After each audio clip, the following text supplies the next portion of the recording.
اور جو نبھانے کا کلچر یا جو وعدہ عمران خان صاحب نے نبھایا وہ ماضی میں جو انہوں نے اتحاد پیپلز پارٹی اور نون لیگ کے ساتھ کیا تھا انہوں نے اس طرح سے ان کے ساتھ وعدوں کو نہیں نبھایا۔ پھر اس کے علاوہ ایک اور تشویش جو اس وقت اتحادی جماعت ایم کیو ایم میں موجود ہے وہ یہ ہے کہ آصف علی زرداری کے سامنے وہ جو بھی اپنا مطالبہ رکھتے ہیں آصف زرداری اس سے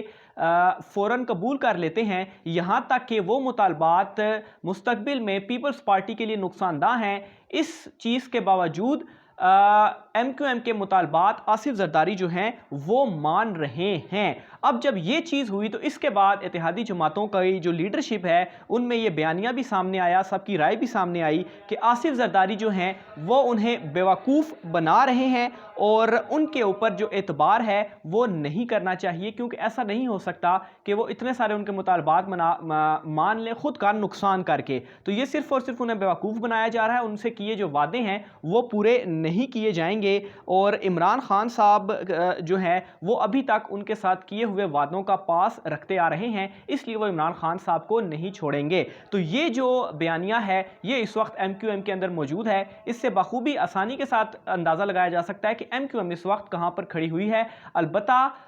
کاف لیگ کے حوالے سے جو تفصیلات ہیں وہ بھی میں اکٹھی کر رہا ہوں، لیکن ابھی تک کی ڈیٹیلز کے مطابق کاف لیگ بالکل خاموش ہے اور میرا نہیں خیال کہ وہ کہیں پر جانے والی ہے، اور اگر جاتی بھی ہے تو اس سے صرف اور صرف اگر نقصان ہوگا بھی تو کاف لیگ کا ہی ہوگا، کیونکہ وہ آلریڈی بلیک میلرز کے نام سے اس وقت عوام کے اندر مشہور ہو چکے ہیں، اور ان کا بھی جو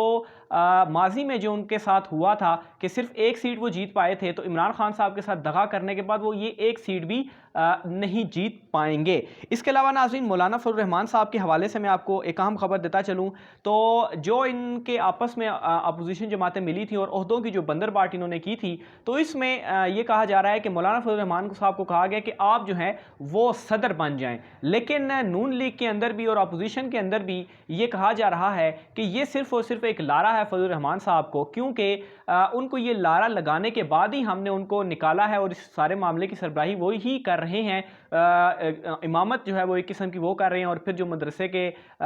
طلباء وغیرہ ہیں وہ بھی ان کے ساتھ ہیں، ان کو وہ سڑکوں پہ لے کر آ رہے ہیں، تو یہ صرف اور صرف مولانا فضل الرحمان صاحب کو ایک لارہ ہی ہے۔ تو اس وقت اپوزیشن جماعتوں کے اندر اس حد تک جو کنفیوژن ہے وہ پیدا ہو چکی ہے اور عمران خان صاحب کا بیانیہ مقبول ہوتا جا رہا ہے۔ آخر میں ناظرین سپریم کورٹ آف پاکستان کی جانب سے میں آپ کو بتاؤں کہ ایک بڑا سرپرائز سامنے آیا ہے، اور وہ سرپرائز یہ ہے کہ جو صدارتی آرڈیننس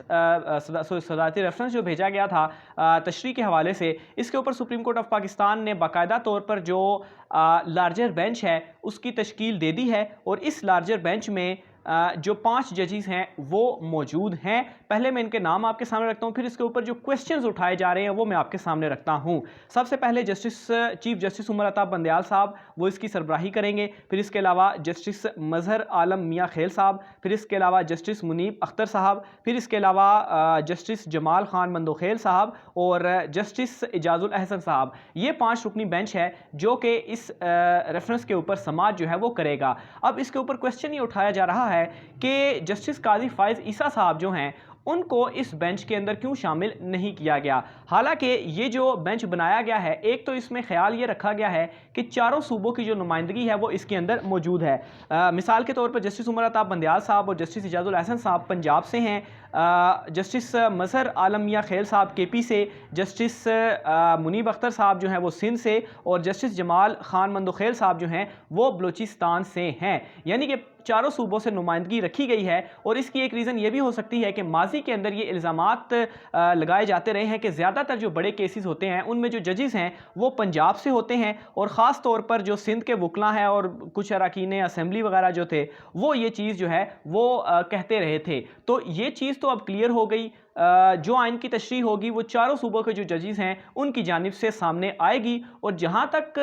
تعلق ہے جسٹس قاضی فائز عیسیٰ صاحب کا کہ انہیں اس بینچ میں کیوں شامل نہیں کیا گیا، کیونکہ وہ بھی بلوچستان سے ہیں، حالانکہ بلوچستان کا ایک ممبر اس میں موجود ہے، تو ان کی جگہ پر بلوچستان سے جسٹس قاضی فائز عیسیٰ صاحب کو بھی ڈالا جا سکتا ہے۔ اس کی ریزن یہ ہے کہ آلریڈی ایک لارجر بینچ ناظرین یہ فیصلہ دے چکا ہے کہ جسٹس قاضی فائز عیسیٰ صاحب جو ہیں وہ حکومتی کیسز کی جو سماعت ہیں اس سے روکا گیا ہے۔ چیف جسٹس جب گلزار احمد صاحب تھے تو ان کے ٹائم پر یہ جو فیصلہ تھا وہ سامنے آیا تھا. تو یہ ناظرین ان کا جو سوال ہے اس کا جواب ہے کہ وہ کر ہی نہیں سکتے, ان کو آلریڈی لارجر بینچ نے روکا ہوا ہے. تو یہ کوسچن ایک بے بنیاد ہے, ایک میں کہوں تو متنازع بنانے کی کوشش ہے ایک بینچ کی جانب سے, حالانکہ بڑا خیال اس بینچ کو تشکیل دیتے ہوئے رکھا گیا. چاروں صوبوں کی نمائندگی ہے اور چاروں صوبوں سے یہ جو آئین کی تشریح ہے